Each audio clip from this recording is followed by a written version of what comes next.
가장 궁금한 이야기를 속속 파헤치는 풍문으로 들어오시죠. 오늘도 귀가 번쩍 뜨이는 소식들 준비되어 있습니다. 최근 연예계에서 가장 주목받는 대세는 스타와 일거수일투족을 함께하는 매니저분들이 아닐까 싶습니다. 네. 네. 그래서 준비한 이번 주 주제는 스타의 또 다른 가족 매니저입니다. 스타의 또 다른 가족 매니저. 스타보다 사랑받는 매니저 전성시대. 매니저 잘 만나 동반 CF까지 찍은 이영자. 병아리 매니저와 찰떡 케미로 예능 대세 등극한 박성광. 배우 이미연. 매니저에게 1,000만 원 적금 들어준 사연은. 연예계 대표 의리파 유준상. 매니저 위에 1억 보너스 쾌척했다. 미국 갔다가 일도 잡고 사랑도 잡은 배우 김윤진과 매니저 남편의 러브스토리. 풍문으로 들어오시오. 지금 시작합니다. 자, 스타와 매니저는 하루 중 대부분의 시간을 같이 보내잖아요. 네. 그래서 그런지 스타들은 매니저한테 영향을 많이 받는 것 같습니다. 매니저랑 합이 잘 맞으면 일이 더 잘 풀리기도 하잖아요. 그럼요. 네, 특히 요즘 이 스타는 매니저와 찰떡 같은 케미로 승승장구를 하고 있다고 합니다. 네. 바로 이영자 씨와 매니저 송성우 씨입니다. 부러워요 진짜. 네. CF도 찍고. 네. 너무 부러워요. 진짜 이런 매니저가 매니저 하더라고요. 아, 옷에 이렇게 쓰셨네요. 이영자 매니저. 네. 이영자 씨 정말 잘해주고. 어. 예. 제가 송성호 팀장님이랑 송성호 팀장님이 임교진 씨 매니저일 때부터 좀 친분이 있어서 이분을 좀 아는데 굉장히 착한 분이에요. 근데 이 이영자 씨가 이 송성호 팀장님 덕분에 요즘 제2의 전성기를 누리고 있다라고 해도 과언이 아닌 것 같아요. 두 사람은 스타와 매니저의 일상을 보여주는 한 예능 프로그램에 출연을 해서 엄청난 반향을 일으키고 있는데요. 좀 어색한 듯 착착 잘 맞는 이 케미가 시청자들로 하여금 좀 웃음을 자아내게 하는 부분이 있는 것 같습니다. 이영자 씨가 맛있게 이 밥을 먹는 방법을 알려주면 이 송송화 팀장이 거기를 가서 이영자 씨가 알려준 그대로 그 순서 그대로 식사를 하고 있거든요. 믿고 보는 이영자 맛집이다 이런 이야기가 나오는 게 어떻게 보면 송송호 팀장이 맛있게 먹는 모습을 보고 아 나도 저 집을 가고 싶다 이런 생각을 해서 그런 것도 있지 않을까요? 진정한 조력자네요. 그렇지. 예. 그 덕분에 이영자 씨와 매니저 송성호 씨는 동반 CF까지 찍었습니다. 게다가 송성호 씨는요 개별적으로 단독 광고가 또 들어왔다고 해요. 그런데 송성호 씨는 나는 매니저의 본분을 지키겠다 라면서 거절했다고 합니다. 쉽지 않은데. 그래요? 아 근데 이제 자기 연기자가 안 찍는 자기 혼자 나가기가 민망하겠죠. 안 되죠. 그래서 그랬을 거예요. 그 마음은. 네. 매니저 그 송성호 씨 정말 인기가 대단합니다. 네. 질투가 날 정도예요. 저는 정말 정식적으로 데뷔했는데도 더 인기가 없어요, 확실히. 어느 정도냐면 이영작 씨하고 이제 둘이 다니면은 네. 일단 송성호 씨를 더 먼저 알아봐요. 사람들이. 그리고 더 재밌는 일화는 이제 그 송성호 씨 어머님의 정말 좋은 일이 있는데 아들이 TV에 나오니까 믿을만하다라는 이유만으로 송성호 씨 어머님이 아파트 동대표를 맡겼어요. 이게 정말 아들 덕분에 감사해요. 감태. 네. 네, 매니저 덕분에 숨겨진 매력이 공개된 분도 계시다고 하는데 바로 개그맨 박성광 씨죠. 박성광 씨. 네. 요즘 굉장히 유명한 뜨는 매니저입니다. 매니저? 예, 데뷔 12년 차지만 촬영하는 날보다 휴일이 더 많았던 박성광 씨를 네. 예능 대세로 만든 주인공은 바로 25일 차 된 매니저 임송 씨예요. 25일 차. 네. 임송 씨는 그 매니저가 되기 위해서 경상남도 창원에서 올라온 23 사회초년생인데요. 저 프로그램 보신 분은 알겠지만 매사에 굉장히 조심스럽고 배우라는 의지가 너무 강하더라고요. 그래서 저는 사실 그 프로그램 보면서 나한테 하루만 오면 좀 알 텐데라는 생각 알려줄 잠깐 텐데. 생각도 네. 했었고요. 방송사 출입부터 주차까지 모든 어려움에서도 열심히 해내려고 하고요. 그리고 늘 죄송합니다를 사실 입에 달고 살아요, 요즘에는. 근데 그래요. 박성광 씨 같은 경우는 이 매니저가 너무 이제 정말 한 달도 안 된 매니저였잖아요. 그래서 이 매니저가 실수를 할 때마다 오히려 굉장히 다독거려줘요. 그러니까 한 번도 짜증을 내지 않고 괜찮아 나도 그랬어 다음부터 잘하면 돼 라면서 이렇게 독려해주는 스타일인 거예요. 왜 예전에 박지선 씨가 공개적으로 박성광을 나는 짝사랑한다 라고 밝힌 적이 있잖아요. 예. 근데 시청자들이 매니저를 대하는 이 박성광 씨의 모습을 보고 박지선이 왜 좋아했는지 알겠다라고 하면서 요즘 박성광 씨 인기가 확실히 많이 올라갔어요. 호감도라는 게 굉장히 올라가면서 훈남 대열에 들어가게 됐어요. 이야, 예. 박성광 씨가 개그 프로에서 연기한 캐릭터 때문에 뭐 약간 깐죽거리는 이미지가 있긴 있었잖아요. 재밌고. 근데 실제로는 정말 저렇게 매니저한테 하는 거 보면 배려심이 깊은 후배네요. 사실 저는 살짝 이 커플에 대해서는 의심을 좀 하고 있어요. 왜요? 왜냐하면 예. 그 담당 프로그램이 워낙 인기가 많은데 각 매니저들의 캐릭이 겹치면 안 되잖아요, 캐릭터가. 근데 저 신참 초보 매니저가 25일 된 매니저를 박성광 씨한테 붙였다는 얘기는 그 둘의 막 이렇게 실수하고 그걸 또 받아주고 뭐 챙겨주고 또 실수하고 뭐 이런 캐릭터처럼 만들어주겠다라는 의도가 어떤 제작진의 의도가 분명히 있다. 그리고 저 임송이라는 저 매니저 지금 순수해 보이지만 사실 굉장히 큰 야망을 야, 신이 있을 것이다. 네, 이 프로그램을 통해서 본인이 스타가 되겠다라는 정확한 컨셉을 갖고 지금 방송에 임하고 있는 날선 비판. 정영진이 안 하니까 제가 한번 해보겠다. 굉장히 억지스럽네요. 하나씩 한번 짚어볼게요. 과연 연출된 의도가 있는 연기인지 아니면 진짜인지. 일단 초보 매니저 임송 씨는 굉장히 일 잘하는 매니저가 되기 위해서 노력하는 모습을 계속해서 보여줘요. 일단 박성광 씨가 스케줄을 소화하는 사이에는 주차장으로 내려가서 차 안 청소를 합니다. 그리고 두 번째로는 실수한 것이 있거나 혹은 챙겨야 할 것이 있으면은 시간이 날 때마다 수첩에 메모를 하는 습관을 갖고 있어요. 그리고 스케줄이 끝나고 나면 공터를 찾아가서 주차 연습을 합니다. 주차에서 아까 좀 이렇게 미흡한 부분을 보였잖아요. 계속해서 이걸 노력을 하고 있고요. 또 지방에 계신 엄마와 통화를 하는데 내가 일을 잘 못해서 속상하다면서 눈물을 흘립니다. 이 모습을 지켜본 박성광 씨는 자신이 처음에 서울 올라왔을 때가 생각난다면서 함께 눈물을 보이기도 하거든요. 아니 사실 예전부터 스타만큼이나 스타의 매니저에 대한 관심은 꾸준히 있었던 것 같아요. 스타의 매니저가 사랑받는 이유가 있다면. 근데 이제 그 연예인과 매니저 하면 연예계 이런 걸 약간 좀 동경하는 사람들이다 보니 또 의외로 끼 있는 분들도 꽤 있어요. 맞아요. 그러니까 연예인만큼이나 끼 맞아요, 있는 분들도 맞아요. 좀 맞아요. 있고. 그리고 또 이제 그 연예인을 만나서 또 끼가 더 분출되는 맞아요. 분들도 계시고 하니까 생겨요, 그렇게. 아마 그래서 매니저를 시작으로 또 연예계 발들인 분들도 적지 않게 계신 것 같기도 하더라고요. 네. 매니저를 하다가 실제로 연예계로 데뷔한 스타분들이 많잖아요. 홍석천 씨. 네, 사실 네. 뭐 매니저 출신하면은 뭐 제 친구이기도 합니다만 정준하 씨. 맞아요. 네, 정준하 씨 처음에는 드라마 FD 하다가 그러니까 맞아요. 플로어 매니저 하다가요.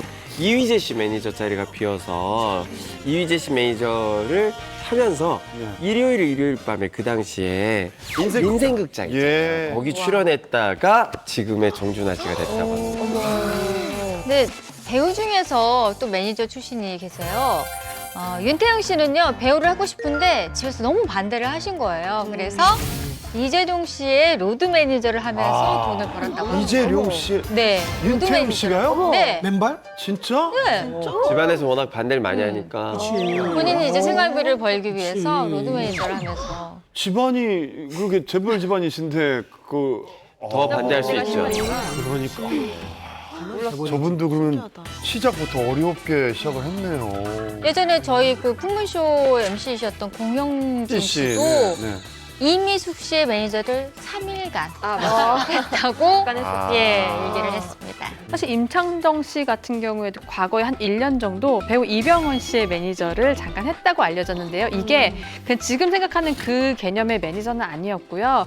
임창정 씨 같은 경우에는 이병헌 씨랑 좀 친분이 있었어요. 아역 배우 출신 아니에요, 임창정 씨? 네. 그래서 정식 뭐 매니저 개념은 아니었고 그냥 친해서 둘이 같이 살았던 거예요. 이병헌 씨 집에서 같이 살았던 거예요. 그래서 촬영 현장도 따라가고 자연스럽게 매니저처럼 조금 현장 케어도 했었다고 합니다. 그래요, 네. 의외의 과거네요. 예전에 일일 드라마 할 때 그 여자 주인공이랑 여자 주인공이 이제 회사 중간에 회사를 입사를 하게 되는데 그 회사 안에 같은 동료로 나오는 사람이 있어야 되는데 이 오디션 감독님이 오디션을 보는데 마음에 드는 사람이 없었던 거예요. 그래서 어떻게 하다가 어떻게 할까 이러고 있는데 남자 주인공 매니저를 보시고 내가 생각했던 저 캐릭터다.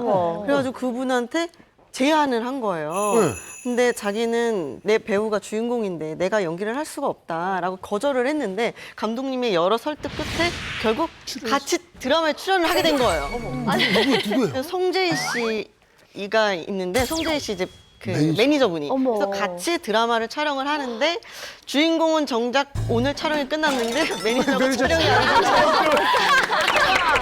안 돼서 남자 주인공이 기다리고 막신까지 기다렸고 지내라고 그랬던 적이 있어요. 이거 새로운데요.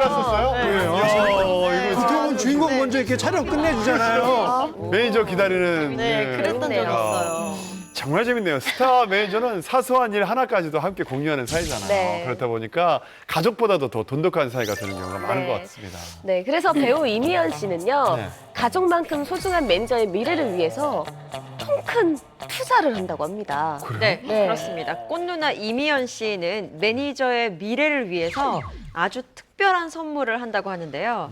매니저를 위해서 매달 적금을 둔다고. 적금을 자신의 사비를 털어서 매달 30만 원씩 들고 있고요. 월급도 주고요. 네, 그리고 적금이 900만 원이 되면 100만 원을 더 얹어서 1000만 원짜리 통장을 만들어요. 야, 멋있다. 멋있다. 이거 거의 뭐 나라에서 주는 연금 같은 느낌. 아니, 뭐 배우들이 매니저분한테 선물을 많이 준다고는 얘기를 들었는데 적금 선물은 좀 처음 들어본 것 같아요. 근데 왜 하필 적금 선물일까요? 그러니까 뭐 이미연 씨가 적금 들어준 누나가 된 이유는 특별히 있습니다. 왜냐하면은 매니저 일이 굉장히 호락호락하지 않잖아요. 특히 그 돈을 많이 버는 직업은 아니에요. 이게 박봉인데 그리고 이것 때문에 홍기를 놓칠까봐 이미연 씨가 계속해서 걱정하면서 남몰래 적금을 들어줬다고 해요. 그래서 이걸 모아서 목돈으로 선물을 한 거죠. 이면 씨가 원래 통 크기로 좀 유명하죠. 남자답고 그리고 기본 그런 것도 있고 그리고 현금 보유를 많이 하고 계세요. 아니 근데 현금 보유해도 네. 그 적금을 들어준다는 그 마음이 쉽지 고민을 한 않죠. 거잖아요. 매니저를 위해서. 대단하십니다. 네. 이 정도는 뭐 매니저가 아니라 내 아들로 생각하는 수준 장래를 위해서 네. 매니저를. 이미연 씨 같은 경우에는 이것 외에 생일을 잘 챙겨주는 것으로도 또 유명한데요.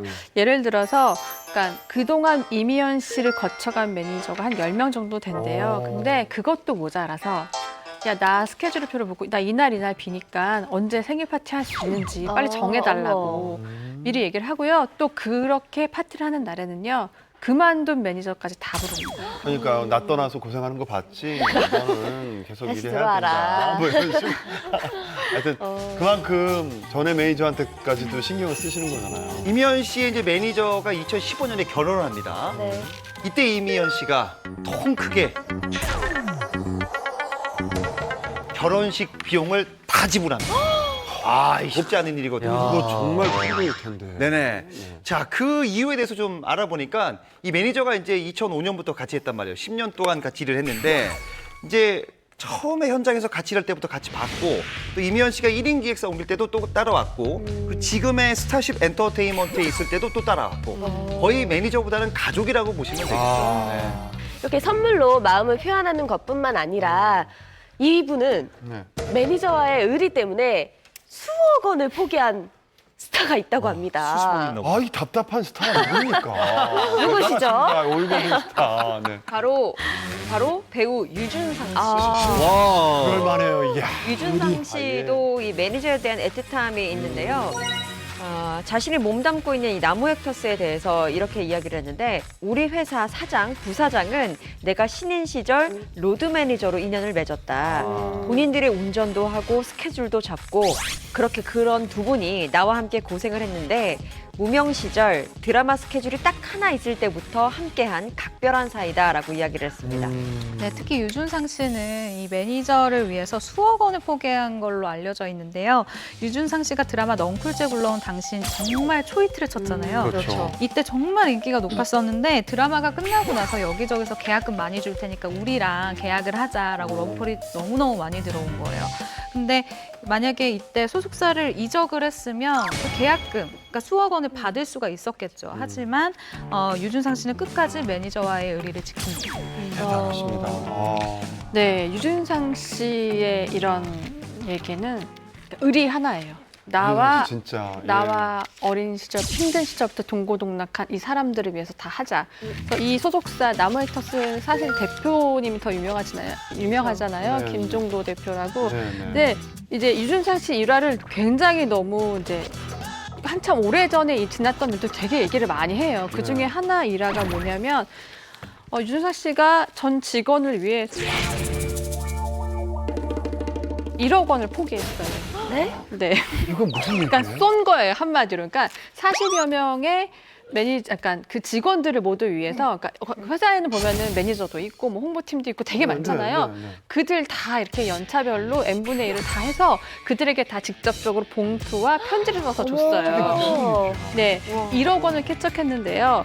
그 당시에 유준상 씨가 이렇게 얘기했습니다. 오랫동안 함께 해온 직원분에게 그동안 해드린 게 없어서 고맙다는 의미로 드렸다고 했고요. 저 당시에 이거 다 받은 사람들이요, 정말 자랑 많이 했어요. 저 준상 오빠가요, 이렇게 줬는데 정말 이런 일은 세상에 태어나서 처음이고요. 너무 좋아요 하고요. 얼마 전에 사실 김종도 대표랑 만난 적이 있었어요. 근데 이 얘기를 또 하는 거예요. 근데 이게 되게 좋고 너무 의리가 있고 좋은데 이게 사실 한두 번이 아닌 거예요. 이거 말고도 뭐 여러 가지 이제 회사를 위해서 직원들을 위해서 많이 뭔가를 해요.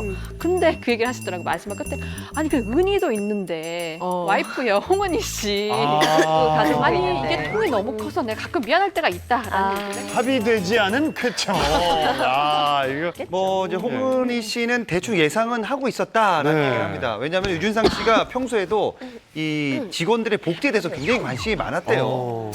연기자들은 잘 살게 되는데 직원들은 아닌 것 같다, 불공평하다라는 말을 자주 했는데 그러다 어느 날 이제 유준상 씨가 술을 한 잔 먹고 집에 옵니다. 그리고는 이제 얘기를 하는 거죠. 내가 직원들 보너스로 1억을 주면 어떻겠냐? 주겠다. 이런 좀 물어봤다고 합니다. 예. 유준상 씨가 이렇게 특히나 회사에 애정을 갖는 데에는 데뷔 때부터 함께했다는 소속사 대표 김종도 대표 때문인 걸로 보여요. 특히나 이 소속 아티스트와 깊은 유대 관계, 이것을 가장 중요하게 여기는 분으로 알려져 있는데 스타들은 그래서 김종도 대표를 뭐 사장, 매니저, 대표 이런 직함보다는 친형, 친오빠 같은 호칭이 더 어울리는 사람이다라고 평가를 하고 있어요. 실제로 보면 굉장히 키 크고 멋지세요. 네, 진짜 무슨 모델 같은. 외국 모델 같은. 말이 좀 많은 게 사실 언론사 있을 때도 그랬지만 이쪽 이제 도움 뭐 이렇게 섭외라든가 관련해서 도움을 요청할 때가 많거든요.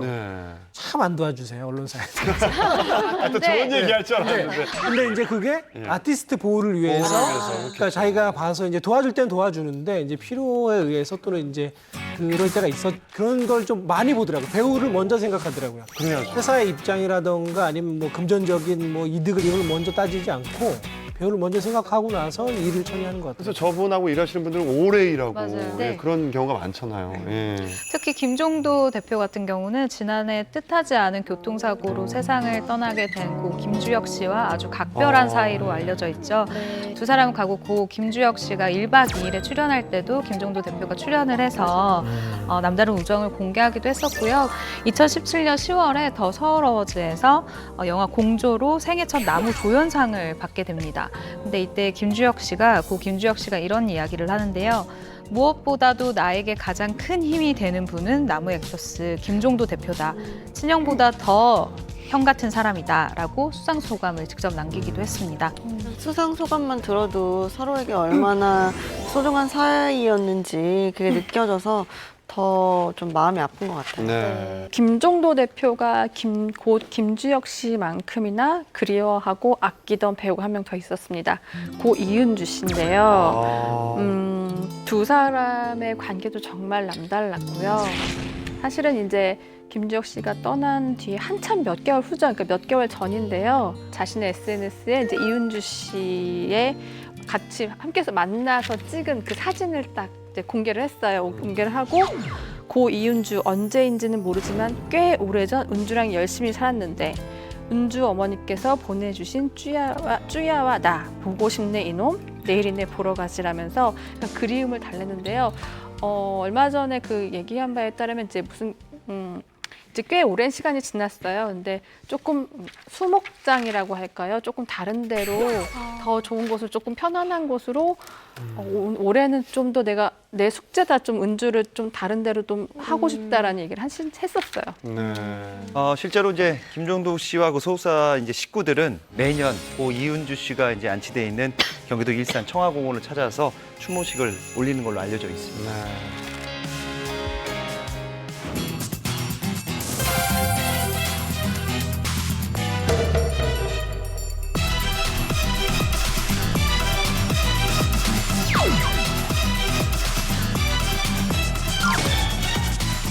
네, 이렇게 가까운 가족만큼 믿었던 매니저에게 배신을 당한 스타들도 있다고 합니다. 배신을.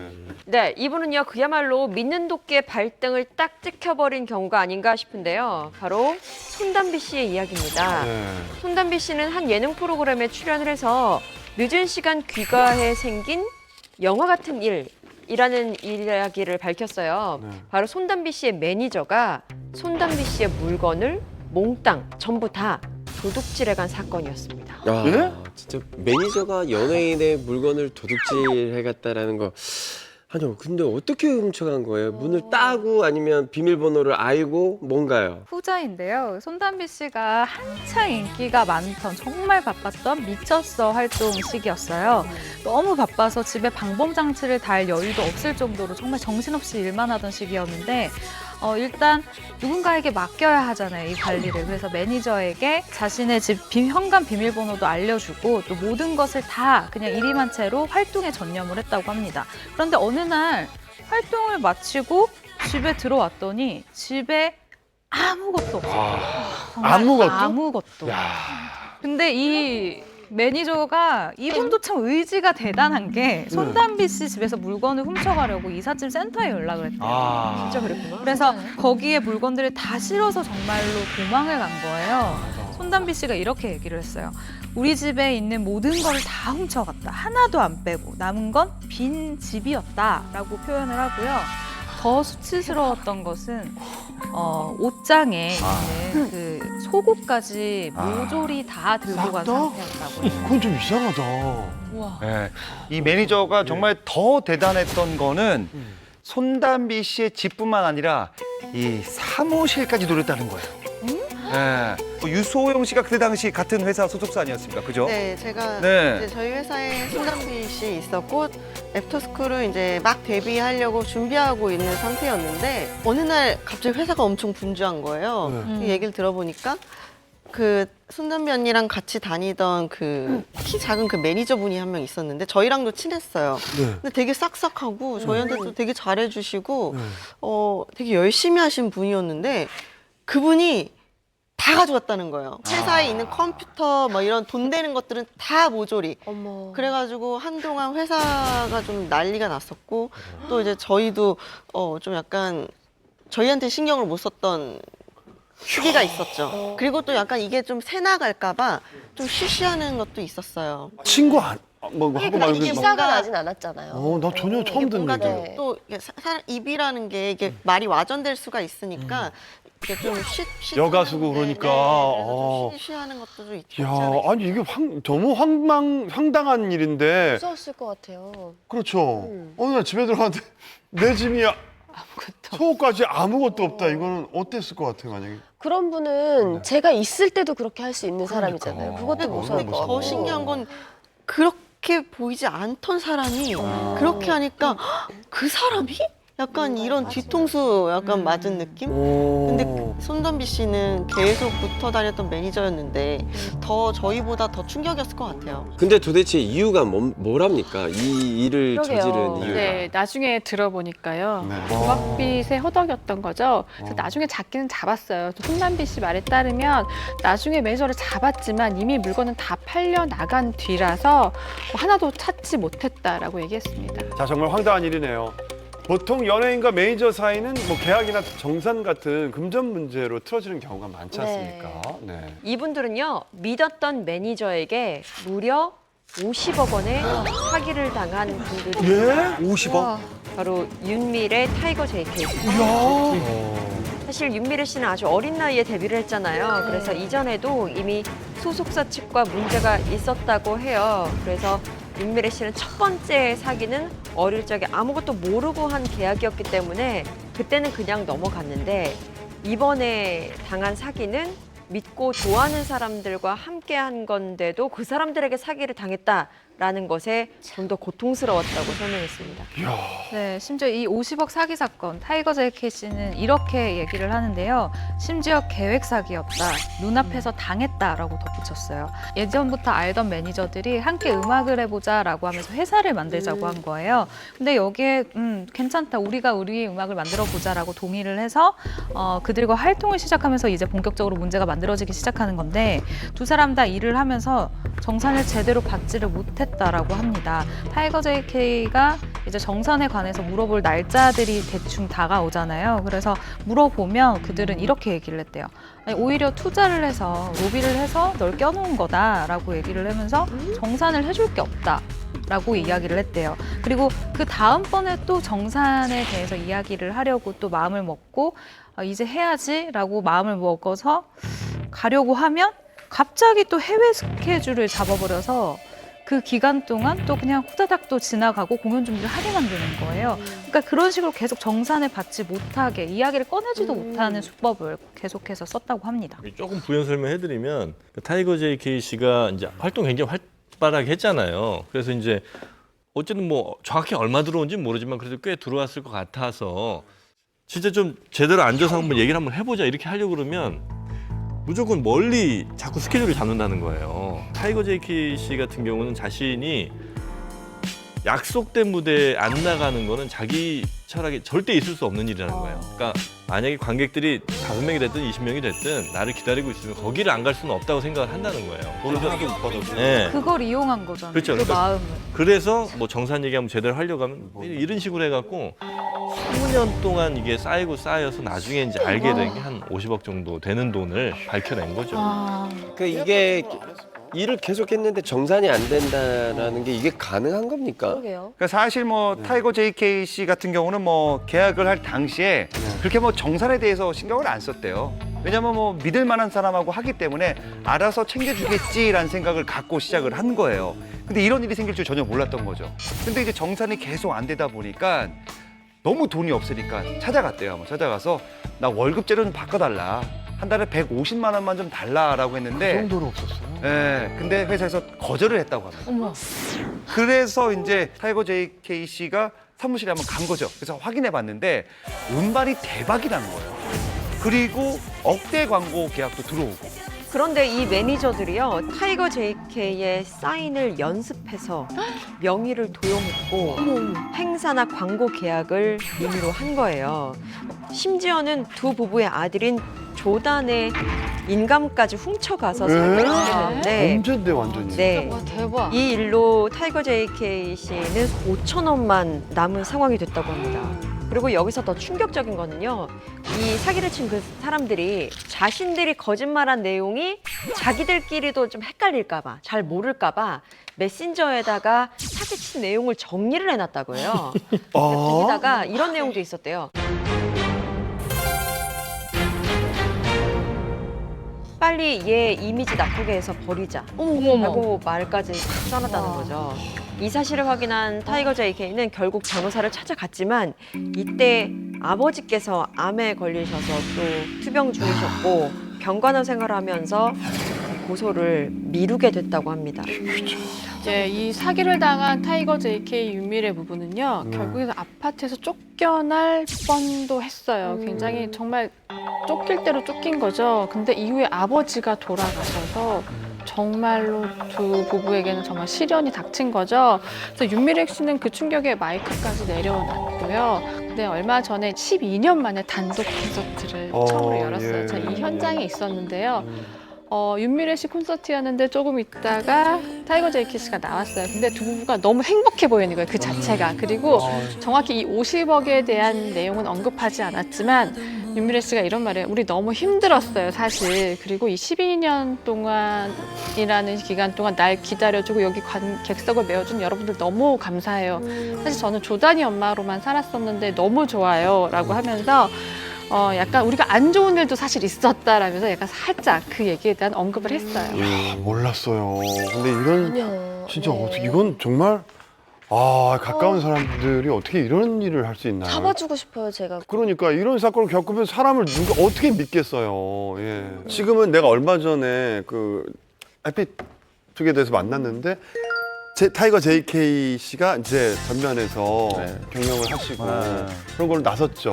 회사를 만드셨어요. 근데 원래 타이거 JK 씨는 사업에 대해서 잘 몰라요. 순수하죠. 네, 그냥 너무 순수한 음악가이기 때문에 그래서 더 믿는 사람들한테 많이 당했던 거기도 하고. 그래서 다행히 아니, 지금은 좋은 매니저들하고 네, 같이 일하고 지금은 있어요. 다행이네요. 자, 저는 사실 매니저 관련한 사건 중에서 이 일이 가장 기억에 남는데요. 고 박용화 씨 매니저 관련 일이 아닐까 싶습니다. 네, 2010년 6월이죠. 정말 한국과 일본 양국에서 정말 많은 사랑을 받던 배우 박용화 씨가 하늘나라로 떠났습니다. 당시 정말 팬들의 충격은 이루 말할 수가 없었는데요. 그로부터 정확히 3년 뒤에 또 한 번 충격적인 사실이 알려집니다. 고 박용화 씨의 전 매니저인 이모 씨가 박용화 씨가 사망한 직후인 일주일 만에 그의 계좌에서 2억 4천만 원을 빼내가려고 시도한 게 알려진 사건입니다. 네, 당시 검찰에 따르면 매니저 이 씨는 2010년 7월께 일본 동경시에 있는 미즈호 은행 지점을 찾습니다. 그래서 고 박용화 씨로부터 정당하게 위임받은 척하면서 예금 청구서를 내밀어요. 그래서 한화로 약 2억 4천여만 원 상당의 돈을 인출하려고 하는데 이를 수상하게 여긴 은행 직원이 지급을 거절하면서 미수에 그치게 됩니다. 그런데 유족들이 더 마음이 아팠던 것은 단순히 이 금액 때문만은 아니었어요. 네, 일단 이 매니저 이모 씨 같은 경우는 강남에 위치한 그 고 박용화 씨의 소속사죠. 회사 소유의 약 700만 원 상당의 박용화 씨 사진집 40건, 그리고 음반, 사진 등 2,600만 원 상당의 유품을 훔쳐서 달아났습니다. 그런데 여기서 끝이 아니라 회사 법인 도장, 법인 인감, 그리고 통장 등을 가지고 자기 밑에서 일하던 또 다른 매니저와 함께 태국과 사이판으로 잠적을 했다고 해요. 아니 아무리 그래도 정말 오랜 시간 같이 지낸 배우고 또 세상을 또 떠난 그 굉장히 슬픈 상황인데 어떻게 이런 말도 안 되는 범죄를 저지를 수 있는지 정말 난감하네요. 그렇죠. 저희 같은 경우에는 기자임에도 불구하고 박용화 씨 떠났을 때 굉장히 충격이었거든요. 근데 이 사건이 불과 박용화 씨가 떠난 지 일주일 만에 벌어진 일이잖아요. 가족들도 사실 고민이 많았어요. 바로 알릴 수가 없었던 건 아들이 이렇게 갑작스럽게 떠났는데 또 불미스러운 일로 세상에 이렇게 이름이 알려지는 걸 원치 않았기 때문이에요. 그러나 그로부터 1년 후에 또 다른 일이 발생합니다. 이 전 매니저가 버젓이 한 매니지먼트에 들어가서 아이돌 그룹을 매니저를 했다고 하는 거예요. 너무 기가 막히잖아요. 근데 더 웃긴 건 유족들의 이건 주장입니다. 이 전 매니저가 자신의 이 행동을 정당화하기 위해서 주변 사람들 계속 얘기하는 거예요.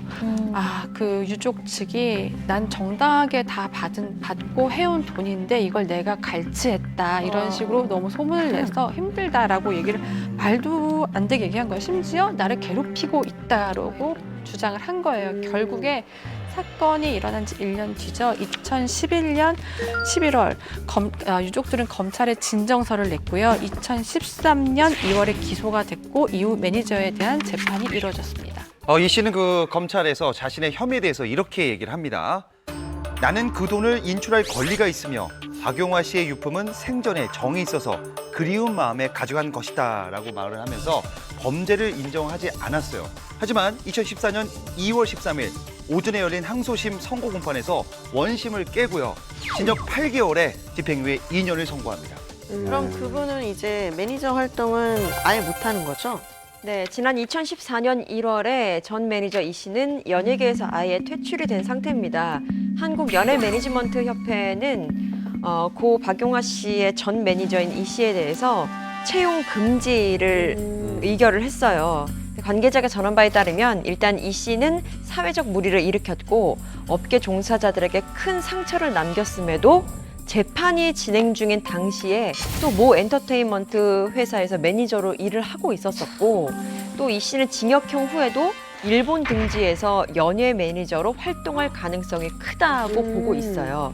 그리고 부적격 연예 매니저인 이 씨에 대한 정보를 일본 엔터테인먼트 관계자들에게도 전달을 하고 그래서 국내의 모든 엔터테인먼트 단체에도 알리고 그래서 업계의 건실화를 도모할 것이다라고 전했습니다.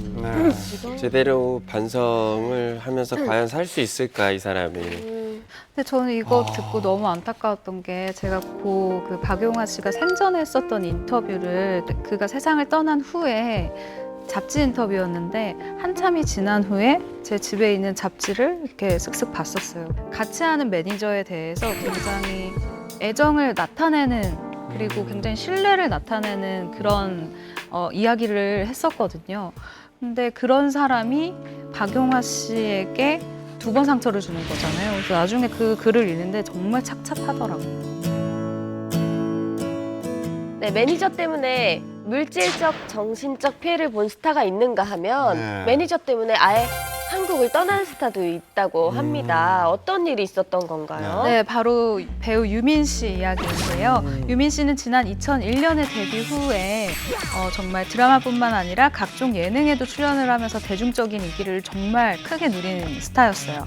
근데 이런 인기를 바탕으로 드라마 출연을 하게 되는데 올인, 그리고 아이리스, 인생은 아름다워 등에 출연하면서 한국에서 굉장히 활발한 활동을 했었던 일본 스타였습니다. 네. 저도 유민 씨하고 개인적으로 친해요. 근데 어느 날 갑자기 아무 말 없이 한국을 떠나서 저도 깜짝 놀랐는데 그 후에 사정을 들어보니까 또 그 뒷사정이 있어서 저는 깜짝 놀랐습니다. 네. 방송에서 유민 씨를 볼 수 없었던 이유, 유민 씨가 한국을 떠난 이유는 바로 매니저 때문이었습니다. 매니저 때문에 한국에 먹고 살 수가 없었다라고 얘기를 합니다.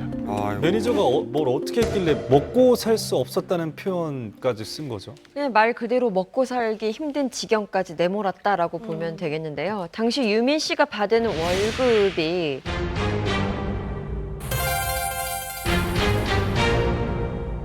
월 10만 엔, 그러니까 당시 100만 원 정도였다고 합니다. 번 게 없었나요, 유민 씨가? 네. 제가 기억하기론 유미 씨가 굉장히 활발하게 활동을 했던 걸로 기억을 하는데 네. 100만 원이면 너무 적은 금액 아닌가요? 네, 그렇기도 하고 더 안타까웠던 것은 유민 씨가 있었던 소속사가 3개월 만에 망해버린 거예요. 이후 생활고에 시달렸던 유민 씨는 집에서 1년 동안 라면만 먹기도 했다. 또 밖에서도 김밥만 사 먹었다. 지금도 좀 지겨울 정도다라고 말해서 안타까웠습니다. 라면 먹을 수밖에 없는 그 생활고에 시달리게 했다는 게 참 이해가 안 가네요. 그러게요. 예. 그때 정말 활동 많이 하시고 그럼요, 되게 예. 인기도 많으셨잖아요. 네, 네. 근데 유민 씨는 그걸 그냥 가만히 있었다는 거예요? 네, 유민 씨는 매니저에 대한 정말 배신이 정말 컸지만 한국에 대한 좋은 기억만 남기고 싶었다고 해요. 그래서 그 일을 그냥 조용히 넘어가고 알리지 않았어요. 그리고 얼마 전이죠, 유민 씨가 자신의 SNS를 통해서 아주 기쁜 소식을 알렸는데요. 지난 6월 1살 연상의 일본인 남성과 결혼을 했다고 알렸습니다. 지금 행복하게 일본에서 살고 있어요. 네, 유민 씨가 그 당시 굉장히 활동을 많이 했고 또 오랫동안 했는데 이렇게 수입이 없다면 얼마나 힘들었겠어요. 여러분들 같으면 어떠시겠어요? 저도 네. 그랬는데 네, 대표적인 또 사례가 있으시죠. 저는 사실 앨범이 망해서 그런 것도 있진 않아요. 가수는 조금 이제 앨범 제작비를 조금씩 같이 내야 되는 부분이 있으니까 더 힘들었는데 되게 힘들어요. 버티기 힘들어요. 나 도망가고 싶을 때 많았어요. 지쳐 쓰러지고 싶을 때가. 슬리피 씨 같은 경우에는 진짜로 투자 받은 게 많았기 때문에 그거를 까나가는 게 좀 많을 수 있던 거예요. 많이 망했죠. 진짜 어느 정도였어요? 그러니까 없으면 어느 정도로 없어봤어요? 밥을 사 먹기 힘들 정도였어요? 다 얻어먹고 활동은 계속 하는데 방송을 했잖아요. 계속 그렇죠. 방송을 하는 게 있을 텐데. 연예인인데 100원도 없어. 계속. 그리고 안 믿어. 출연을 에이. 하는데도 TV 출연을 하는데도 방송용 멘트지 막 다들 막 이러지 않았어요? 야, 컨셉 잘 잡았네 이런다. 없다고요. 어쨌든 나는 활동을 하고 있는데 정상 금액이 분명히 들어오죠. 공짜로 부려먹을 수는 없잖아요. 그래도 벌어진 다행인 수익이 게 없었잖아요. 이번에 저 정산을 좀 받았습니다. 그죠? 이제 시작입니다. 이제 시작. 이제 이제 시작이에요. 시작이에요? 많이 하셨으니까 정산을 받기 이제. 시작했다는 건 정산을 어느 받았어요. 정도 왔다는 네. 얘기잖아요. 자세하게 얘기 좀 해주세요. 10년 동안 갚았습니다. 10년 동안 갚아서 이제 다 갚아서 이제 와. 시작입니다. 한턱 쏘는 거야? 10년 동안 노노. 10년 동안 내가 앨범을 내고 실패했던 앨범들의 빚을 다 한가함을 그렇죠. 했다고요? 왔다 갔다. 일단 이제 처음으로 플러스가 된 거예요? 네, 플러스가 돼서 이제 7월에 처음으로 이제 진짜 잘 진짜. 이제 메달 잡겠네. 와, 좀 부럽다.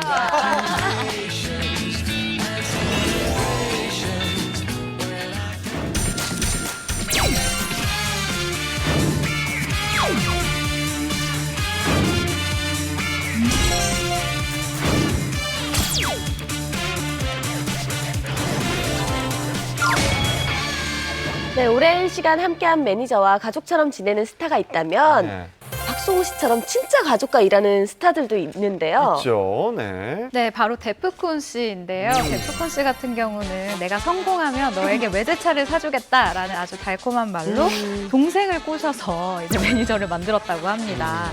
그런데 이 넘치는 포부와는 달리 성공으로 가는 길은 너무나 가시밭길이었던 거죠. 데프콘 씨는 1998년에 데뷔한 후에 자신의 이름을 건 5장의 정규 힙합 앨범을 냈는데요.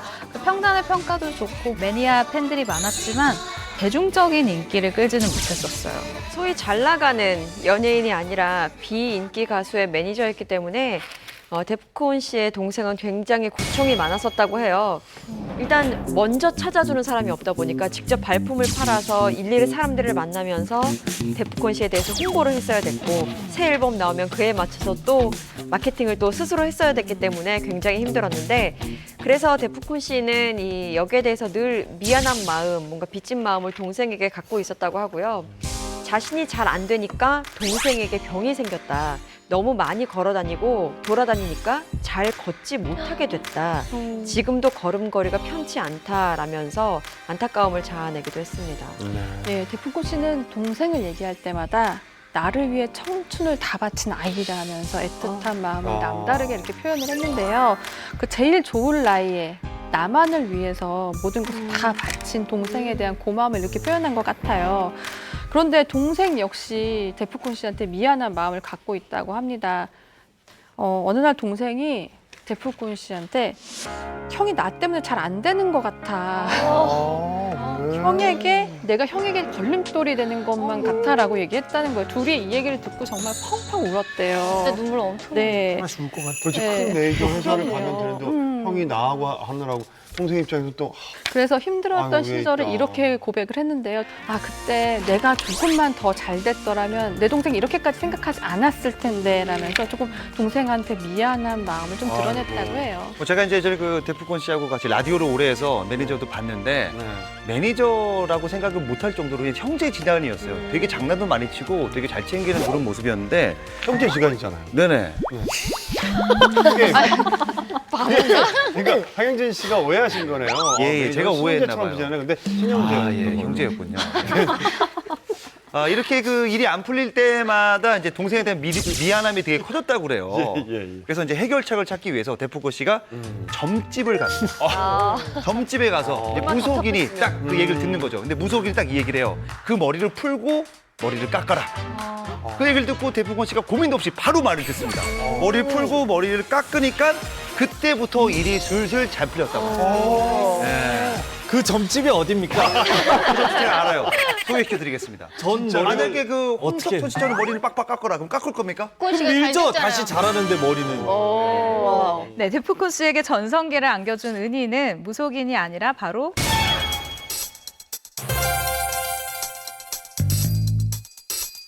히트곡 제조기 정형돈 씨. 네.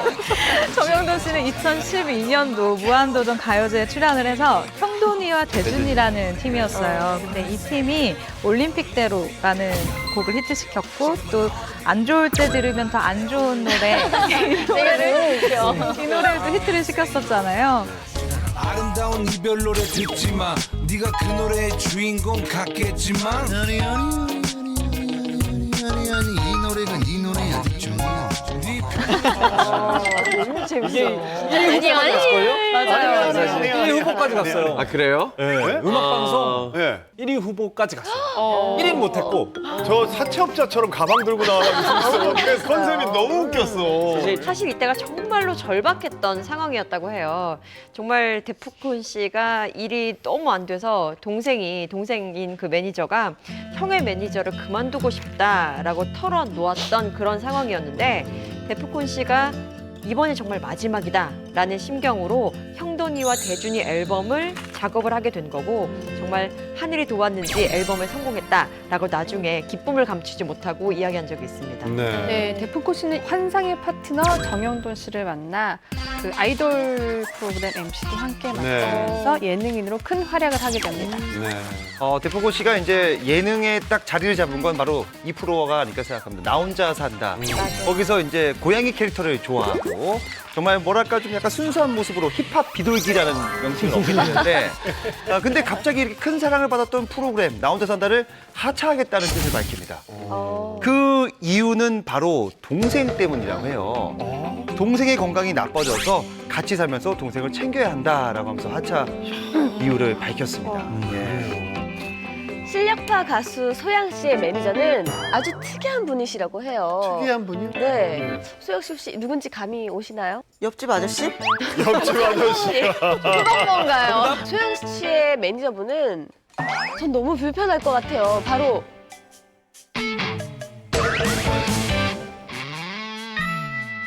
시아버지라고 합니다. 일 어떻게 해요? 시아버지? 또 여가수라서 의상도 갈아입어야 하고 차에서 시어머님이 매니저 명절 때 앞뒤로 풀로 빼주실 거 아니에요. 그래서 어디 일 있습니다라는 얘기도 못 하고 또 네, 근데 소양 씨의 시아버지가 매니저가 된 데에는 소양 씨의 의견이 가장 크게 반영이 됐다고 합니다. 일단 소양 씨가 대형 기획사의 러브콜을 받았지만 거절을 한 것으로 알려져 있는데요. 여기에 대해서 소양 씨가 이렇게 얘기를 했어요. 나는 자유분방한 성격이라 내가 어딘가에 묶인다면 하고 싶은 일을 못 할 것 같다. 그래서 시아버지에게 내가 하고 싶은 일을 하게 도와달라고 부탁을 했다라면서 시아버지와 함께 일하게 된 사연을 밝혔습니다. 아니 그러면 시아버지가 원래 이 매니지먼트 쪽 일을 좀 하셨던 분인가요? 아닙니다. 소양 씨의 시아버지는요. 엔터테인먼트와 전혀 관계없는 일을 하셨는데요. 바로 목사이십니다. 목사가? 네. 하나님이면. 네. 대박이다. 사실 그 소양 씨는 1996년에 데뷔를 했고요. 20살이던 1998년 결혼을 했어요. 아무래도 시아버지 입장에서는 꽃다운 나이에 이 집안으로 들어온 이 예쁜 며느리의 부탁을 들어주신 것 같아요. 실제로 뭐 두 분의 케미는 좋은 것 같아요. 실제로 보니까 그 소양 씨가 나는 가수다 2 이제 녹화를 할 때 이 매니저 시아버지가 든든한 조력자가 되었다고 해요. 그리고 20년 넘는 시간 동안 매니저 역할을 하신 우리 시아버지에 대해서 소양 씨는 이렇게 얘기합니다. 내 삶에서 가장 믿을 만한 분이다라면서 감사함을. 직업적 특성 같은 게 있을 수 있죠. 왜냐면 이제 매니저가 꼭 반드시 뭐 운전하고 뭐 이런 관리 말고 예를 들면 어떤 일을 잡아온 거나 하는 것도 굉장히 중요한 일이잖아요. 매니저로서. 근데 이 CCM 가수다 보니까 아무래도 교회 행사라든지 이런 게 굉장히 중요한 소양 씨니까 목사님이 어디 가서 얘기하는 것이 어떤 그냥 매니저가 어느 교회나 큰 뭐 종교 행사에 이야기하는 것보다는 훨씬 더 유리할 수 있죠. 그러네. 근데 반대로 가족의 품을 떠나서 전문 매니지먼트 회사로 이직한 스타도 있다고 합니다. 네, 그렇습니다. 바로 배우 김태희 씨입니다. 김태희 씨는 지난 2010년에 드라마 아이리스를 통해서 한 단계 발전된 연기력을 선보이면서 배우로서 조금씩 호평을 받기 시작했어요. 네. 앞으로의 행보를 결정짓는 굉장히 중요한 시기였는데 그때에 신생 기획사인 루아 엔터테인먼트로 이적을 합니다. 이 루아 엔터테인먼트 대표가 김태희 씨의 형부였어요. 김태희 씨의 동생인 이완 씨도 같은 소속사로 이적을 해서 가족의 한솥밥을 먹고 그렇게 활동까지 하게 되죠. 네, 특히 김태희 씨 같은 경우는 자신의 스케줄뿐만이 아니라 재산 관리도 형부에게 일정 부분 맡긴 것으로 알려져 있어요. 김태희 씨가 2014년도에 132억 원에 달하는 강남의 한 건물을 매입을 했었는데 이 건물의 관리를 형부에게 맡긴 거죠. 건물을 나중에 시세 차익을 노리는 그런 방법으로 부를 축적하는 대신 아예 초에 이 건물 자체를 임대 수입이 높은 건물로 선택을 하는 거예요. 그래서 좀 실속 있는 나름의 건물을 선택을 해서 성공적인 재테크다라는 평가를 들을 정도로 김태희 씨의 어떻게 보면 믿음에 보답을 하게 됩니다. 이제 1인 기획사에 있었을 때는 이제 주변 사람들의 말로는 형부가 이쪽 업계에 있는 사람이 아니기 때문에 김태희의 활동이 생각보다는 좀 다를 수도 있겠구나 우려와 걱정을 했었는데 이번에 좀 나오는 걸 보고 역시나 전문적인 매니지먼트 체계가 좀 좋지 않냐라는 말도 있어요. 김태희 씨는 지금까지 꽤 적지 않은 짧지 않은 그 연기 생활을 했음에도 불구하고 연기가 정말 눈에 들어왔다고 한 적은 거의 없었거든요. 근데 그 이유가 예를 들어 본인이 그냥 하고 싶은 연기, 이미지 좋을 것 같은 연기 이런 것만 선택해서는 결코 안 된다는 거예요.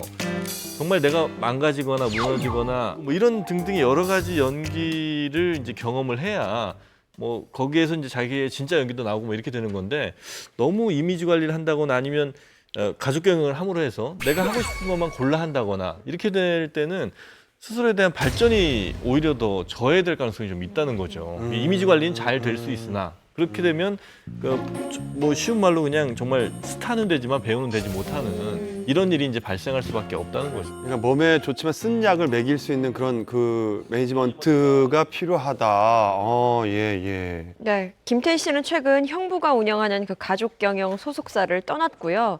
서인국, 이시연, 한채영 등에 소속된 BS 컴퍼니로 이적을 했습니다. 그래서 배우로서의 제2의 도약을 준비 중인데요. 지금 차기작 선정을 위해서 좀 신중하게 작품들을 살펴보고 있는 것 같아요.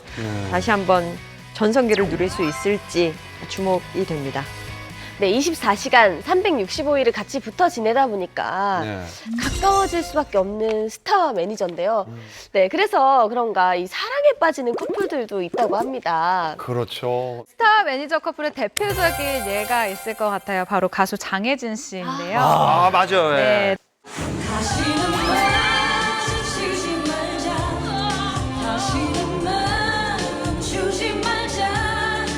장혜진 씨 1991년도에 데뷔를 했습니다. 호소력 짙은 가창력으로 세대를 불문하고 이제 정말 큰 사랑을 받은 가수인데요. 저도 너무너무 좋아하는데 1994년 어느 늦은 밤, 네, 그리고 그 남자 그 여자, 그리고 마주치지 말자 등 엄청난 히트곡들이 있죠. 그런데 90년대 초반 가요계에는 장혜진 씨가 저도 이 소문을 들은 것 같은데 깡패와 결혼을 했다는 소문이 맞아요. 있었어요. 노포. 바로 아마 지금 사진으로 보시면 아실 텐데 이게 깡통 형님. 사람을 팬 옛날 매니저. 사람을 외모로만 평가하면 안 된다는 예를 알려주고 있습니다. 예. 이 주인공은 90년대부터 활발히 활동을 한 매니저 강승호 씨입니다. 그럼요. 일명 저희 세대의 깡통 형님으로 캔을 발굴하고 키워주신 정말 착하신 분이거든요. 되게 재밌으세요. 그런데 두 사람의 첫 만남은 스타와 매니저의 관계는 아니었습니다. 난 장혜진 씨가 지금의 남편인 강승호 씨를 처음 만난 건 가수 데뷔 이전이었어요. 이전에 장혜진 씨가 M본부의 그 합창단 소속이었었거든요. 근데 그때 강승호 씨는 그룹 소방차의 로드 매니저였습니다. 그런데 강승호 씨는 소방차 콘서트에 코러스로 참여하게 된 장혜진 씨를 보고 첫눈에 반했다고 해요. 그래서 아름다웠던 첫 만남을 그렇게 기억하고 있는데 장혜진 씨의 기억은 좀 다릅니다. 소방차 콘서트가 열리는 그 부산에서 남편을 처음 봤는데 정신없이 막 시끄러운 목소리를 내면서 막 무서운 사람이 내 앞에서 왔다 갔다 하니까 그 사람 깡패인가 보다 라고 해서 서로 다른. 무서웠다고 회상을 하더라고요. 근데 두 사람은 며칠 뒤에 서울 88체육관에서 또다시 만나게 됩니다. 근데 이때 장혜진 씨의 말에 따르면 그때 그 남자가 나한테 막 씩씩대면서 달려오더니 나는 강승호라는 사람인데 다음 주 일요일에 만나자라고 약속을 통보를 했대요. 그래서 안 나오면 안 되는 거 알죠? 이렇게 얘기를 했대요. 이게 약속인지 협박인지 뭐 데이트 신청인지 뭐 정말 알 수가 없는 말이잖아요. 그리고 그냥 슝 사라졌다고 합니다. 나갔어요, 근데? 네, 근데 그러고 나서 만나기로 한 날이 됐는데 장혜진 씨가 그 약속 장소에 나갔어요. 나갔네. 나갔다는 건. 근데 장혜진 씨를 보니 강승호 씨가 대뜸 사귀자라고 고백을 했다고 합니다. 그죠? 근데 불도죠. 네, 이 당시에 장혜진 씨의 이상형은 젠틀하고 따뜻하고 또 소지섭을 닮은 옆집 오빠 스타일을 참 좋아했었다고 해요. 너무 다른데요? 당연히 대답은 노였다고 합니다. 네. 그 이후에도 이제 강승호 씨는 약간 저돌적인 돌파를 하면서 계속 대시를 했다고 해요. 고백을 하고. 이제 장혜진 씨는 그 장혜진 씨를 볼 때마다 계속해서 대시를 하니까 강승호 씨를 보고 이런 생각을 했대요. 미친 사람 같다 그랬다고 해요. 그래서 1년 동안 피해 다녔다고 해요. 근데 강승호 씨는 계속해서 하다가 결국 마음을 접고 이런 얘기를 했다고 해요. 그러면 그냥 친구로 지내자. 그래서 그걸 받아들여서 둘은 친구 사이가 됐다고 합니다. 근데 어떻게 두 사람은 스타와 매니저 사이에서 이게 관계, 이게 스타와 매니저로 관계가 됐는지 그것도 궁금하거든요. 그 어느 날 방송국에서 강승호 대표를 보게 돼요, 장혜진 씨가. 근데 그 장면이 하필이면 뭐 방송국에서 PD한테 발로 차이고 꼬지람을 듣는 장면이 옛날엔 당시에 그 당시에는 가능했던 풍경이었거든요. 이걸 딱 본 장혜진 씨가 막내 매니저로만 살지 말고 제작자로 한번 일을 해보자. 나서지 않겠느냐. 나를 발판 삼아 여러 훌륭한 가수를 키워내는 제작자가 됐으면 좋겠다라고 정말 힘을 실어준 거죠. 진짜로요? 그러니까 남자친구가 되고 나서 아니면은 그냥 친구로 지내다가 스타와 매니저로. 예, 이게 정말 이 말을 들은 강승호 씨는 아주 엄청난 추진력을 보여줍니다. 일주일 뒤에 곡을 들고 와서 장혜진 씨를 찾아가요. 그래서 하는 말이 녹음하자. 일주일 만에 그렇게 된 거예요. 이게 바로 1991년 장혜진 씨의 데뷔 앨범이 된 건데 여기 너에게 꿈속에선 언제나 등이 수록된 장혜진 씨의 1집입니다. 너에게. 네, 최고의 인기를 구가하던 소방차의 앨범 판매량을 훨씬 앞설 만큼 큰 인기를 누리게 됩니다. 네, 1호 가수 장혜진 씨를 성공시킨 이 성공자 강승호 씨, 캔 엔터테인먼트라는 이제 소속사를 차렸는데요. 이때 김종서, 박상민, 박완규, 캔 등의 실력파 가수들을 발굴을 하게 됩니다. 아니 이렇게 사업 파트너로 서로 승승장구하기도 매니저와 스타로 천생연분인데 어떻게 결혼까지 하셔서 정말 부부가 되신 건가요? 그러니까 뭐 장혜진 씨가 강승호 씨가 남자로 보이게 된 날이 바로 이 김종서 씨 첫 콘서트 날이라고 해요. 이제 김종서 씨 첫 콘서트 때 이제 장혜진 씨가 게스트로 올라왔는데 게스트에서 노래를 부르고 내려오니까 갑자기 어떤 매니저가 차키를 딱 주더래요. 차키를 들고 밖에 나가보니까 빨간색 자동차 리본을 붙이고 딱 있는 거예요. 프로포즈? 약간 뭔가 프로포즈 냄새가. 그렇죠. 예. 그런 느낌이 들죠. 그래서 장혜진 씨가 딱 문을 열어보니까 그 안에 장미꽃 백송이가 딱 있는 겁니다. 예. 그래서 장혜진 씨가 너무 당황했잖아요. 그래서 전화를 했대요, 강승호 씨에게. 근데 강승호 씨가 딱 한마디만 하고 끊어버렸어요. 뭐라고요? 결혼하자? 아니요. 떨리는 목소리로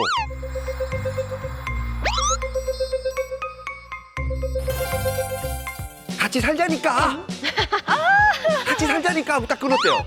근데 그런 모습에 정말 그런 그 약간 좀 뭐랄까 부끄러움 타는 그 모습에 매력에 빠져서 사랑이 시작된 거죠. 이야, 여자분들은 이렇게 아주 흐뭇한 미소를 아주 적합한 프로포즈죠. 네, 너무 외모와 빨간 차 안에. 다르시게 여자의 마음을 정말 차에 집중하지 않았고 두 사람은 92년에 부부의 연을 맺게 됐고요. 장혜진 씨를 꼭 닮은 딸을 낳고 행복한 가정을 꾸리고 있습니다. 장혜진 씨는 자신은 꿈조차 꾸지 않았던 가수가 되고 또 앨범도 꾸준히 낼 수 있었던 것은 다 남편을 만났기 때문이다 라고 남편에 대한 애정을 드러냈고요. 남편 강승호 씨 역시 내가 갈 길을 잘 이해해주며 평생 조언자 역할을 해준 아내가 고맙다라면서 아내를 만나서 회사를 차릴 수 있었고 어려움 속에서도 다시 일어설 수 있었다라면서 애틋한 마음을 전했습니다. 네. 슬피 씨, 뭐 유세영 씨, 뭐 매니저와 혹시나 이렇게 사랑에 빠질 수 있다고 생각하세요? 두 분은 어떠세요? 전혀. 저는 전혀. 그냥 남자로 안 보고 그냥 사람과 사람으로 일하는. 네, 일하는 그냥 사람과 사람으로 생각을 하기 때문에 전 절대 아마 없지 않을까. 저는 충분히 가능하다고 생각합니다. 그렇죠. 충분히 매니저분과 사랑을 나눌 수 있다. 아니 왜냐면 가족보다 더 자주 봐요. 제가 처음으로 일이 많아지면서 정말 가족보다 훨씬 더 가까워진. 근데 만약에 그분이 진짜 항상 저를 위해 주잖아요. 나도 착하니까 또 위해 주고. 그래서 무조건 사랑에 빠질 수 있다고 생각해요. 제 2의 가족이죠. 자, 사람 이름 모르는 거라고 하잖아요. 이분도 매니저는 절대 남자로 보이지 않는다. 나는 절대 이런 뭐 일하는 사람과 연을 맺지 않는다. 호언장담했다가 결혼에 꼴이 냈다고 합니다. 바로 슈퍼모델 이선진 씨. 네, 맞습니다. 95년 슈퍼모델로 이제 데뷔한 우리 배우 이선진 씨는 2001년 함께 일한 김성태 씨하고 이제 6년 열애 끝에 2008년에 결혼에 꼴이 나게 됐는데 그런데 이 두 사람이 서로 부부가 될 거라고 정말 아무도 생각 못했다고 해요. 그러니까 이선진 씨는 당시 김성태 씨에 대해서 매니저일 뿐이다. 절대 남자로 보이지 않는다. 호언장담을 했다고 합니다. 근데 어느 순간 같이 있을 때도 그리고 뭐 떨어져 있을 때도 계속해서 신경이 쓰이고 생각이 났다고 해요. 이선진 씨가 이런 이야기를 합니다. 어느 날 둘이 술을 한잔 했는데 갑자기 김성태 씨가 이선진 씨에게 인생에 대한 훈계를 하기 시작합니다. 일적인 것이 아니라. 그래서 얘기를 점점 듣다 보니까 이게 매니저가 배우에게 하는 이야기가 아니라 한 남자로서 막 나한테 이야기를 하고 있고 이선진 씨 역시 한 명의 여자로서 대화를 이어가게 되는 거예요. 그러다가 말다툼까지 이어지게 됐습니다. 근데 순간 이게 뭐지? 우리가 뭘 하고 있지? 순간 좀 어색한 상황이 된 거예요. 이때 매니저였던 김성태 씨가 이선진 씨에게 기스키스를 합니다. 키키. 네. 키가 뭐냐 참. 네, 이런 기스키스 이후에 두 사람이 본격적으로 만남을 이어갔다고 해요. 김성태 씨는 결혼 전 이선진 씨의 소속사에 7년 동안이나 근무했다고 합니다. 그러니까 이선진 씨의 매니저로 있었고요. 그야말로 사내 연애를 7년 동안 한 거예요. 그런데 두 사람의 이 관계는 회사 내에서 아무도 몰랐었다고 해요. 다른 사람은 몰라도 회사 식구들을 속이기는 쉽지 않았을 않은데요. 텐데. 코디네이터. 그러니까 항상 옆에 있는데. 그러니까. 여기서 이선진 씨만의 비법이 있었다고 합니다. 그러니까 뭐였냐면은 예. 이선진 씨는 사무실에 들어가면 절대 그쪽은 쳐다보지도 않는 거예요. 이 사람이 있는 쪽에는. 그리고 다른 사람하고만 이야기했다. 감쪽같이 비밀 연애 비결을 얘기했는데요. 그런데 두 사람의 만남은 소속사 식구뿐 아니라 서로의 절친까지도 몰랐었다고 해요. 이선진 씨는 결혼을 한 달 앞둔 시점에 절친인 염정아 씨에게 전화를 걸어서 매니저 김성태 씨랑 결혼한다라고 알렸더니 염정아 씨는 두 사람과 다 친분이 있었던 거예요. 그러니까 그 얘기를 듣고 나서 3초간 아무 말도 못하고 가만히 있다가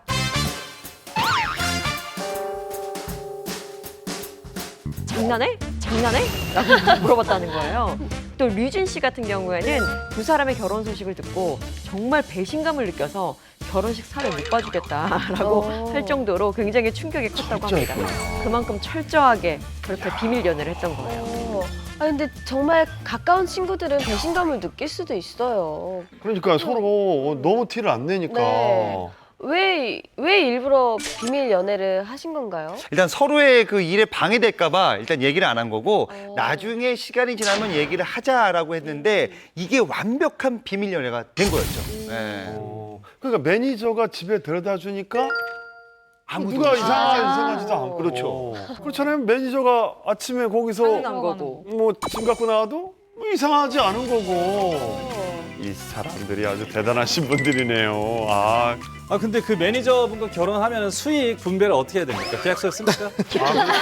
또 이제 애매해지지. 확인을 시켜주시네요. 남편과 아내분이 계약서 그렇지. 예, 그렇죠. 몇 대 몇? 그렇지. 네, 그렇지. 정확히 어떻게 하나요? 밝혀드릴 수 있는데요. 이선진 씨가 2010년도에 한 방송에 출연을 해서 이 부분에 대해서 명확히 밝혔습니다. 밝혔네. 남편인 매니저와 수입 분배는 7대 3으로 한다. 하지만 활동에 필요한 경비도 내가 된다라고 하면서 좀 억울한 모습을 보여서 좀 재밌는 모습이 연출이 되기도 했었죠. 이선진 씨의 남편은 평소 그 공과사를 굉장히 잘 구분한다고 해요. 그래서 재밌는 일화가 있는데 일에 관한 이야기를 할 때는 꼭 이렇게 한답니다.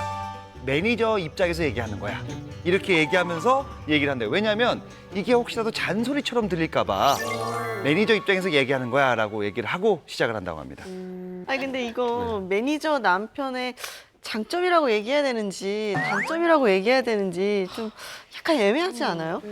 약간 그렇죠. 예. 매니저로서야 얘기하는 건데 라고 기분은 해도 별로- 잔소리가 아닌 건 아니잖아요. 찬설이 그거죠. 여자인 입장에서는 선하게 들릴 수도 있을 것 같아요. 그러나 단점은 따로 있었습니다. 예. 바로 이 발이 넓은 매니저 남편 때문에 이선진 씨가 좀 고생을 한 경우인데요. 이게 예. 집들이를 무려 15번이나 했다고 해요. 대단하다. 그러니까 진짜. 이거요. 이선진 씨가 진짜 이런 용감한 거 아니에요? 이선진 야. 씨가 이렇게 얘기를 합니다. 심하다. 남편의 직업이 매니저여서 유난히 아는 사람이 많다. 나는 왜 초대 안 해? 라면서 사람이 너무 많아서 무려 15번이나 했다. 근데 그것도 금, 토, 일 연달아서 집들이를 했고요. 3개월 동안에 15번이었어요. 심지어 어떤 날은 1시간에 한 번씩 상을 차린 적도 있다고. 이 정도면 네. 이혼 사유 아닙니까? 그러니까 이게 이야. 아마 처음엔 그랬을 거예요. 대단하시네, 우리 이선진 남편이 발이 넓어서 참 내가 연예계 활동이 좋겠구나 했지만 알고 보니 집들이가 많은 거죠. 그렇죠. 자기 관리하는 거잖아요. 야, 그래도 뭐 정말 대단하네. 그걸 해냈다는 거 아니에요. 하나 씨, 만약 결혼했는데 갑자기 일주일에 한 2-3번씩 그러면 15번 되거든요. 자, 들어온다. 저는 그럼 해주죠. 대신 해줘요? 저도 반대로 할 거예요. 아. 그럼 그 음식 준비는 다 남편이 남편이 하나요? 차려라. 해야죠. 그럼 세영 씨는? 그러니까 저는 이제 개인적으로 친구들보다 제가 우선인 사람이 좋은데 제 생각은 안 하고 친구들 생각을 해서 결국 집으로 불러들이는 거죠. 15번이나. 이거는 말이 안 된다고 생각합니다. 어쨌든 결론적으로는 김성태 씨가 대단한 용기 있는 남자인 것 같아요. 이선진 씨가 정말로 남편을 그래도 사랑해주는 분이셨네요. 이해하고 15번을 해줬다는 건. 그럼요. 네, 이분은 매니저 남편 덕분에 월드스타로 자리를 잡은 분인데요. 바로 배우 김윤진 씨입니다. 네, 맞습니다. 김윤진 씨는 이제 96년도 M본부 드라마죠. 화려한 휴가로 데뷔를 했고요. 2004년 미국 드라마죠. 로스트에 캐스트되면서 월드스타로 자리를 잡습니다. 네. 그런데 2010년 로스 시즌 6 촬영 한창 바쁠 때 네. 갑자기 결혼을 발표해서 깜짝 놀라게 했습니다. 네. 예. 그러니까요. 김윤진 씨가 소속사를 통해서 이런 입장을 발표를 했는데 이렇게 얘기를 했습니다. 8년간 곁에서 저를 지켜봐주고 아껴주며 기쁠 때나 힘들 때나 함께 시간을 보내준 파트너와 미래를 함께하기로 결심하고 새로운 출발을 한다라고 결혼 소감을 밝히게 됐는데요. 그 상대는 바로 자신의 소속사 대표 박정혁 씨였습니다. 두 사람은 하와이에서 비밀 결혼을 올리면서 또 화제를 모으기도 했습니다. 네, 두 분은 어떻게 사랑을 키우시게 된 건가요? 두 사람은 그 2002년 스타 매니저로 처음 만난 걸로 알려져 있습니다. 그 첫 만남 당시에는 뭐 매니저, 뭐 그리고 스타, 그러니까 뭐 일적인 관계 그 이상도 이하도 아니다라고 얘기를 합니다. 그러다가 2007년 이제 김윤진 씨가 세상이 당신의 드라마다라는 책을 쓰게 되면서 서로 대화할 시간이 많아졌대요. 그러면서 자연스럽게 가까워졌다고 합니다. 네, 게다가 김윤진 씨 같은 경우는 8년 동안 국내에서 활동을 하다가 미국에서 다시 시작한, 그러니까 정말 밑바닥부터 다시 시작한 케이스잖아요. 그때 기댈 수 있는 사람이 제가 생각해도 매니저밖에 없었을 것 같아요. 그리고 당시 김윤진 씨는 해외 진출에 대한 스트레스를 정말로 많이 받고 있었다고 합니다. 그런데 그때마다 이 매니저분, 그러니까 현재의 남편분이 이런 이야기를 했다고 하는데 해보고 안 되면 어쩔 수 없다라고 마음에 좀 부담을 덜어주려고 노력을 많이 했던 거예요. 그래서 김윤진 씨가 인터뷰 때 이런 이야기를 했는데 해외 활동을 할 때 남편이 제겐 든든한 버팀목이다라면서 애정을 드러내기도 했었어요. 그런데 2007년부터 2010년까지 비밀 연애를 한 거잖아요. 근데 어떻게 한 번도 들키지 않고 그렇게 비밀 연애를 했는지 정말 궁금한 것 같아요. 글쎄요, 이 김윤진 씨의 이야기로는 서울에서 몰래 데이트를 할 때 그저 유행 지난 청바지 입고 야구 모자 푹 눌렀으면 아무도 못 알아봤다고 해요. 또 결혼 전에 남편과 극장 데이트도 굉장히 자주 했는데 소문이 거의 안 났다고 합니다. 제가 이 두 분 2008년도에 둘이 이제 해외에서 공항에서 이렇게 잠깐 마주친 적이 있어요. 우연하게? 네, 그 두 분은 앞에 걸어가고 뒤에서 김윤진 씨랑 매니저네 둘이 근데 이렇게 뒤에서 보는데 잘 어울리네 약간 느낌이 이상한 거 묘한 느낌이 사실 있었어요. 그 당시에도. 일 때문에 왔겠지라고 생각하면서도. 일 때문에 온 것도 맞아요. 근데 저는 아직도 그 투샷이 아직도 너무 선명하게 기억이 나요. 둘이 굉장히 매니저와 스타가 아닌 약간 연인처럼 걸어갔던 기억이 있어요. 그 느낌이 다르군요. 예. 김윤진 씨의 남편에 대해서는 거의 알려진 내용이 없는 것 같아요. 남편이 어떤 분인가요? 네, 김윤진 씨는 남편에 대해서 이렇게 설명을 했어요. 아주 자상하고 유머러스한 사람이다라는 애정을 나타냈는데요. 결혼 후에는 이 설명이 조금 더 업그레이드가 됩니다. 골치 아픈 일이 생기면 같이 고민해주고 내가 결정을 못 내리면 결정을 내려주기도 하고 쓸모가 많은 사람이다라고 표현하더라고요. 제가 그래서 이분한테 녹화 전에 월드스타의 남편으로 사는 게 어떠냐 다시 한 번만 얘기해줘요 이렇게 했더니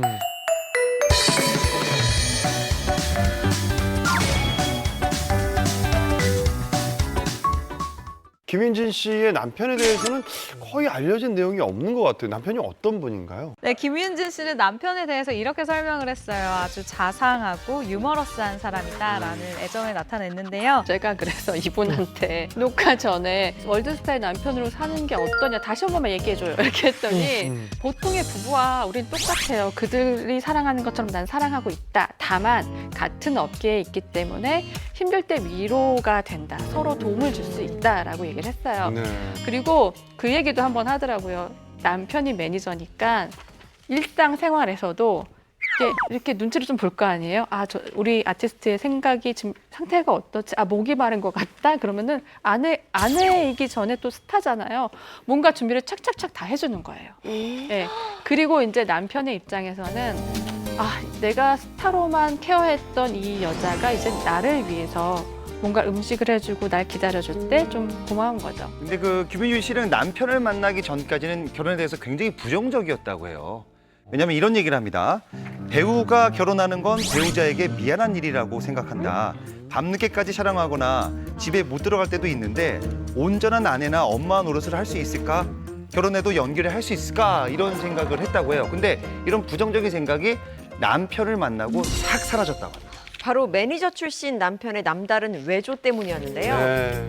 먼저 할리우드와 한국을 넘나들면서 바쁘게 생활하고 있는 김윤진 씨를 위해서 남편은 기꺼이 집안일을 담당한다고 합니다. 집안일까지요? 네. 대표님이신데? 네, 김윤진 씨가 늦게 들어오는 자신을 위해서 남편이 주로 식사 준비를 해주는데 남편의 요리는 꽤 먹을만하다라고 이야기를 하면서 특히 밑반찬을 잘하는데 호두 멸치볶음이 아주 바삭바삭하니 맛있다라고 평가를 했습니다. 또 매니저 출신 남편의 또 다른 외조는요, 바로 외박 오케이입니다. 배우로서의 불규칙한 일상을 공감해 줄 수 있기 때문인데요. 김윤진 씨는 촬영하느라 막 한 달 동안 외박을 해도 문제가 없는 게 장점이다라고 이야기를 했어요.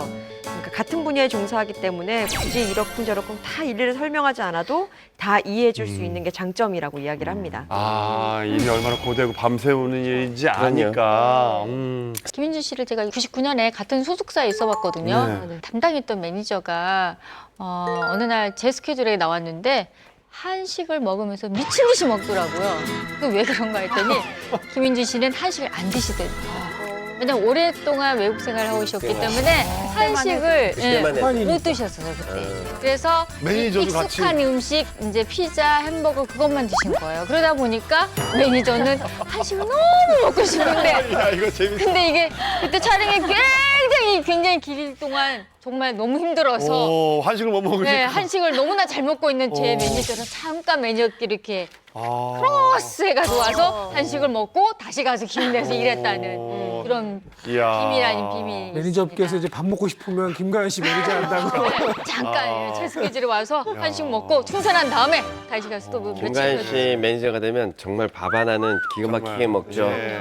욕도 기가 막히게 먹죠. 먹이는 건 일이가 애기네요.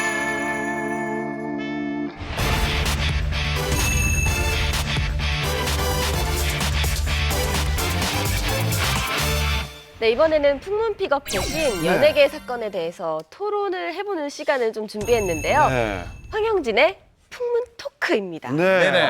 드디어. 네, 그냥 맞습니다. 토크라고 하면 되는데. 네네. 그죠 황영진이죠? 많은 시청자들이 제 이름을 붙이길 원하는 것 같아서 네, 여러분 그 기대에 만족을 하고 있습니다. 일단. 알겠습니다. 네. 알겠습니다. 네. 어떤 주제를 가지고 오셨나요? 자, 이번 주 이제 풍문 토크 주제는요. 네. 박수홍 씨랑 현재 그 S본부에서 활발하게 예능을 하고 있고 네. 제2의 전성기를 누리고 있는 저는 또 좋아하는 선배님입니다. 바로 네. 윤정수 씨의 그 얼마 전에 그 때 아닌 논란이 좀 있어서 가져와 봤습니다. 예.